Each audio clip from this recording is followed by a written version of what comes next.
thought that you'd have such warm days in December. How you guys doing? This is Smooth Bass Man. On this little trip today, ran down to Maryland. Now I'm headed back to Pennsylvania. Here, try to get there a little bit before 1 o'clock. So, just doing a little winter shakedown. This is another reason why I don't winterize my motorcycle until after the first snow. Because look at the day, man. It is 60 degrees and absolutely gorgeous. It's absolutely gorgeous, guys. So I could not have gotten the bike out, so I had to get some miles on it today. So since it's so nice, we rode this little 200 miles. Then I'm gonna head gonna get it washed up today since it's warm. While it's warm, I'll just get it washed up, get it all cleaned up, so I don't have to worry about that. I'm starting off fresh for this next spring, so we'll see. So after I bought this motorcycle in May of 2020, it is now December. So had this almost 18 months. This motorcycle's got a little over 10,000 miles on it, and this is the second Challenger. I spoke about those issues on the earlier video. Don't need to repeat those, but this second one has ran flawlessly, but not one issue at all. So we're just going to keep putting miles down, keep having fun with it. So just a review of the year on everything that I've done with this thing. I actually got the new headlight, got the bag lights on the back, from Custom Dynamics. I actually put the rear crash bars on. Like, these are actually the Amazon versions. Can't even tell the difference. They look great, no rust, and were a fraction of the price of the Indian ones. So definitely that's a good buy with the chrome versions of these. I did try to get the off-brand luggage rack. It was just, the fit was just a little off. I couldn't get it to attach, so I ended up having to bite the bullet and getting the luggage rack from Indian at an exorbitant price. After getting two of the knockoffs that didn't fit, I said we just gotta bite the bullet. I just gotta go for it, get what I wanted. Of course, I had to get the backrest to go with that, so that upgrade's on there. The guys got a Freedom Shield, the big one. I got 13-inch. This thing is huge. I love it. So you actually have to look through this one when it's at full height, and then when it's all the way down, I can look over it. So great for riding in the rain. I put some, really keeps the rain off of the front of your face, with the wind just shooting right over top of you. So it's really, really nicely done with the larger shield.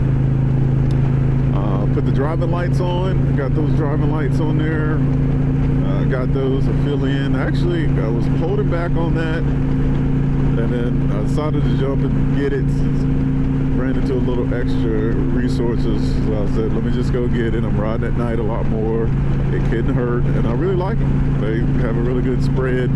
Fills in right underneath the bottom, in between your headlight and the motorcycle. So, and it's pretty wide too, so you get a good wide view of the corners when you're slowing down and going into a turn.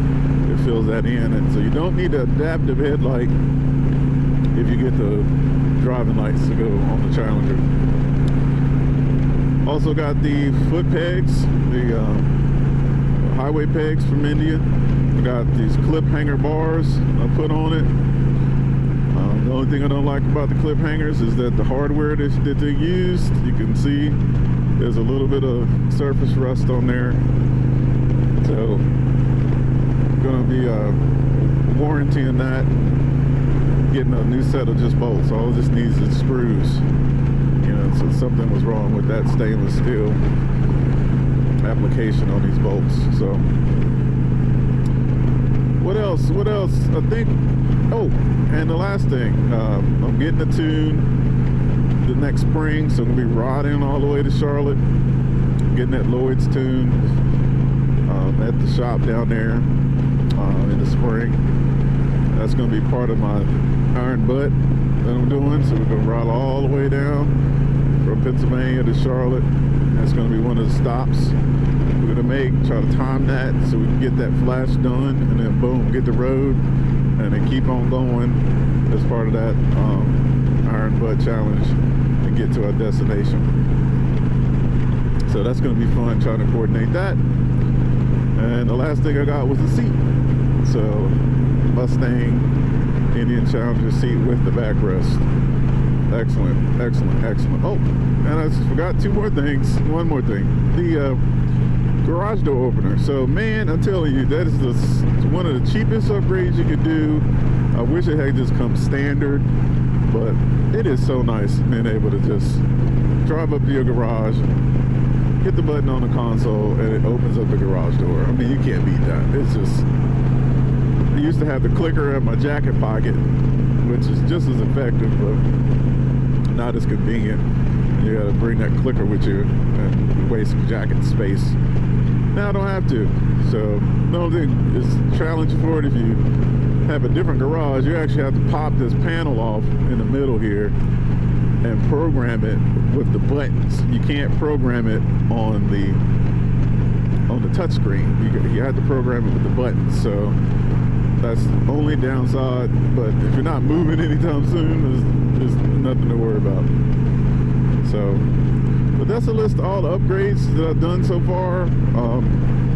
I did put an LED light kit on it for aesthetics. I really like going to spaces in the summertime and being able to have the lights on. It's not for everybody, but that's just my thing. So I did that, so it looks cool. And future upgrades, I'm looking for that tune. I want to do that. I want to get some upgraded audio a little bit. So we're going to see if we can kind of squeeze that in next year. And I think that's about it. There's nothing else I can really think of. Oh, the lowers. I want to get the hard lowers and the blue. I think those are going to be cool. So I do a lot of riding, and even with the soft lowers, I got the soft lowers on there right now. So that is another upgrade that I forgot. The soft lowers do an excellent job of keeping the rain and your feet warm. Yeah, I've ridden all the way down to 23 degrees, and with those soft lowers, it's still kept my feet warm. So I don't need heated gear for my feet, but because of that. So I think that was kind of cool. So we'll get those lowers ordered, and I'm gonna have to get the new bracket kit for the driving lights, because the driving lights have to move with the lowers from up top down to the bottom. So kind of digging the look a little bit. So we'll see how that goes. So I do like the feel that it gives me, and I'm hoping that dropping those down like 2 feet lower to the ground doesn't hinder that ability. If I can adjust them up just a little bit, maybe I can get a little bit more length out of them like I do today. So we'll see how those fit once everything comes in. Hopefully I don't need a new wiring harness, or they just offer a extension harness from the existing harness that is currently on the bike when you have the driving lights in the upper position. So that's it. That's a list of upgrades. I don't think I've actually forgot anything else this time, but hopefully if you like the content, like and subscribe. And I'm gonna keep rolling until I get to my destination. You guys have a good one.